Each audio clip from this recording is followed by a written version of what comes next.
नमस्कार, स्वागत है आपका। आप देख रहे हैं प्राइम टीवी। करते हैं शुरुआत बुलेटिन के साथ।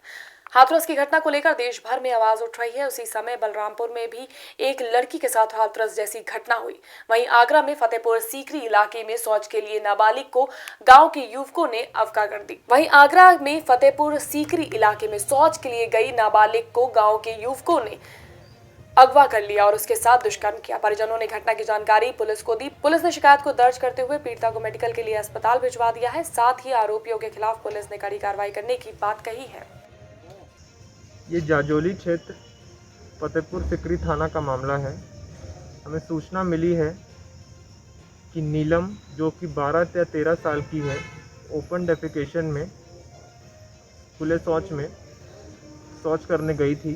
तभी एक व्यक्ति जिसका नाम नितिन है वो उसे मोटरसाइकिल में बिठा के ले गया। ये लगभग 4 साढ़े 4 बजे की घटना है। उसके बाद 7 बजे परिजनों ने यह देखा कि एक धर्मशाला के पास नितिन के साथ मोटरसाइकिल में एक और व्यक्ति नीलम को एक चारपाई में छोड़ के चले गए थे। परिजनों से तहरीर प्राप्त हुई है। लड़की को मेडिकल के लिए भेजा गया है। कानूनी कार्रवाई की जा रही है। हमारी बच्ची 5 साढ़े 5 बजे से की गायब हो गई। उसके बाद में हमने ढूंढने में लगा दिया समय 2 घंटे। पौने 7 बजे के करीब हमारे पास बच्ची के ढूंढने पर नहीं मिली। जब एक धर्मशाला पे बच्ची को कोई 2-3 आदमी वहाँ पर छोड़कर चले गए। उसके बाद में किसी आदमी का फ़ोन आता है हमारे पास, गांव के वाले का, कि यहाँ पर डरी है बच्ची। उसके बाद में हमने फिर पुलिस थाने को फ़ोन कर दिया। उसकी सूचना के लिए पुलिस वाले पहुंच गए। उसके बाद में वहां से लेकर बच्ची को लेके आ गए और गंभीर हालत में ज़्यादा थी। हमें अंदेशा ये है कि बच्ची के साथ में गलत काम हुआ है। आजमगढ़ में नाबालिग के साथ दुष्कर्म करने वाले आरोपी को पुलिस ने गिरफ्तार कर लिया है। वहीं दूसरी तरफ पीड़िता की हालत अभी भी गंभीर बनी हुई है, इसीलिए डॉक्टरों ने उसे वाराणसी के लिए रेफर कर दिया है। डॉक्टरों का कहना है कि किशोरी की हालत ठीक है और उसे बेहतर इलाज के लिए रेफर किया गया है। कल जो एक मुआयना के लिए लड़की आई थी जैनपुर से, बलात्कार का केस था, 376 धारा था, तो उसकी मेडिकल यहाँ हुई और जो उसको इनिशियल ट्रीटमेंट सब देना था वो सब दिया गया। उसका कंडीशन ठीक था और आगे की इलाज के लिए उसको BHO रेफर किया गया। 30 सितंबर को जनपद आजमगढ़ में नौसेरा गांव में एक 9 साल की बच्ची के साथ दुष्कर्म हुआ है, जिसमें अभियुक्त दानिश 20 साल वर्ष का है। उसको गिरफ्तार कर लिया गया है। हाथरस मामले को लेकर राजधानी लखनऊ में हजरतगंज के पास समाजवादी पार्टी के कार्यकर्ताओं ने प्रदर्शन किया। प्रदर्शन करने वाले सपा कार्यकर्ताओं पर पुलिस ने लाठीचार्ज किया। सपाइयों को पुलिस ने प्रदर्शन करने से रोक दिया और उन्हें हिरासत में ले लिया है।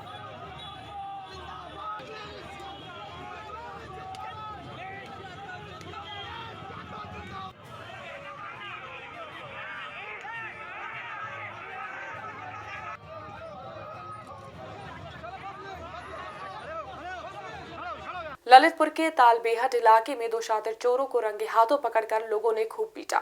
लोगों ने चोरों की पिटाई करने के बाद कस्बा इंचार्ज को घटना की जानकारी दी। पता चला कि दोनों शातिर चोर कस्बा इंचार्ज के करीबी हैं, लेकिन लोगों के प्रेशर के बाद कस्बा इंचार्ज ने दोनों को अपने साथ थाने ले गए। थाने पर ले जाकर पुलिस दोनों से पूछताछ कर रही है।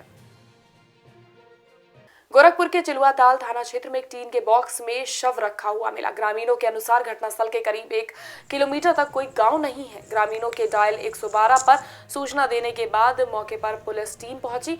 शव को कब्जे में लेकर उसकी पहचान के लिए पुलिस आसपास के लोगों से लगातार पूछताछ कर रही है।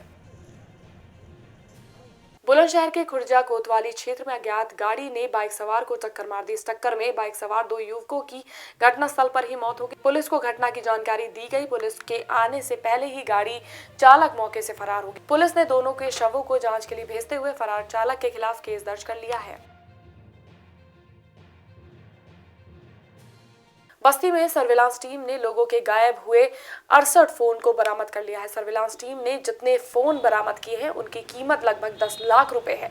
एसपी हेमराज मीना ने कंप्लेन करने वाले लोगों को ऑफिस में बुलाकर उनके खोए हुए मोबाइल वापस किए। एसपी के हाथों खोए हुए फोन पाकर लोगों के चेहरों पर खुशी दिखी। पुलिस के इस काम की लोगों ने सराहना भी की।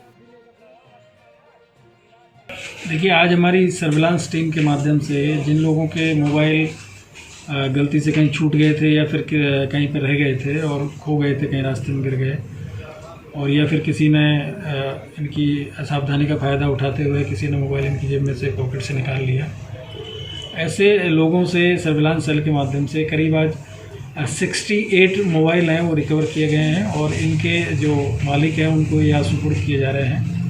ये सारे मोबाइल्स की कीमत करीब 10,22,000 के आसपास में है, जो अनुमानित इनकी जो कीमत है।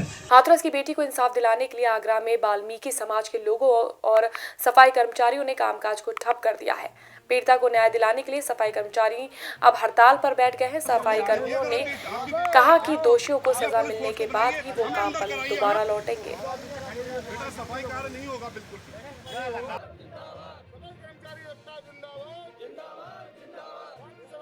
देखिए, इससे पहले भी समाज के साथ में बहुत घटनाएं हो चुकी हैं जो कि समाज के युवा और समाज अब इन घटनाओं को बर्दाश्त नहीं कर रहा है, क्योंकि समाज अब एक शिक्षा की हो गए। अब जिस तरीके से हमारी बहन के साथ इतनी दयनीय घटना हुई है और इन घटनाओं को छुपाने का जो शासन और प्रशासन द्वारा किया गया है, उसी कड़ी में आज संपूर्ण प्रदेश में वाल्मीकि समाज और सफाई कर्मचारी वर्ग जगह जगह आंदोलन कर रहा है। सफाई कर्मचारियों की मांग है, वाल्मीकि समाज की मांग है कि इस पूरे प्रकरण की जांच जो है वो सीबीआई के माध्यम से की जाए या एक सुप्रीम कोर्ट के जजों की कोई कमेटी बनाकर इस पूरी घटना का खुलासा किया जाए कि इसमें कौन कौन जो दोषी हैं जिन्होंने बहन का अंतिम संस्कार भी जो है रीति रिवाजों से नहीं होने दिया है, उसको पेट्रोल डाल के जो जला दिया गया है। इस विरोध में पूरे प्रदेश में वाल्मीकि समाज आंदोलन है और अगर न्याय नहीं मिलता है तो इससे भी ज़्यादा आंदोलन शासन और प्रशासन के खिलाफ किया जाएगा। आजमगढ़ में सड़क के किनारे और नालियों पर लोगों ने अतिक्रमण कर रखा है, जिसके चलते जल जमाव की समस्या पैदा हो रही है। साथ ही पैदल चलने वाले लोगों को भी काफी कठिनाइयों का सामना करना पड़ रहा है।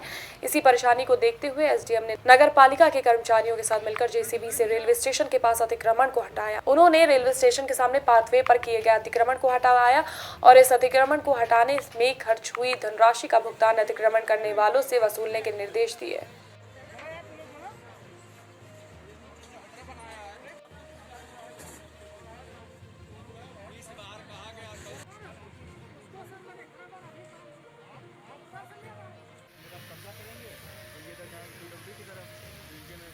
देखिए, ये जो है रेलवे स्टेशन के दोनों तरफ जो पेडेस्ट्रियन पाथवे बनाया गया है आम जनता के चलने के लिए, इस पर जो भी दुकान वाले हैं उनके द्वारा अवैध अतिक्रमण कर लिया गया है, या तो टीन शेड डालकर या फिर इस तरह की केजिंग डालकर उनकी दुकानें पीछे हैं उसको आगे बढ़ा लिया गया है, जिससे इस पर आवागमन प्रतिबंधित हो रहा है और फिर उससे क्या है आमजन को सड़क पर चलना पड़ रहा है, वहाँ पर ट्रैफिक की समस्या उत्पन्न होती है। तो परसों इन सब लोगों को मेरे द्वारा और अधिशासी अधिकारी स्वयं आकर इनको सूचित कर गए थे। कल भी पूरा अनाउंसमेंट हुई है कि अपने स्वयं हटा लें ताकि इनका नुकसान ना हो, और आज जो है इसको हटाने की कार्रवाई की जा रही है। जेसीबी है, जिन लोगों के द्वारा आदेश का अनुपालन नहीं किया गया है उनके अवैध अतिक्रमण हटवाए जा रहे हैं। उस दिन जुर्माने की कार्रवाई की गई थी, आज जो भी जेसीबी का खर्चा आया है या ट्रैक्टर जो है वो इन्हीं के द्वारा वसूला जाएगा, जो भी दुकानदार हैं जो दोषी हैं। अभी रेलवे स्टेशन से हमने स्टार्ट किया है, इसके बाद चौक और पहाड़पुर चौक की तरफ और जो भी भीड़भाड़ वाले इलाके हैं सिधारी के, उसकी तरफ जाया जाएगा। फिर पहले एक पहल के तौर पर इसको लिया गया है क्योंकि सबसे ज़्यादा यहाँ आवागमन है, रेलवे स्टेशन है, आम जनता का आवागमन है,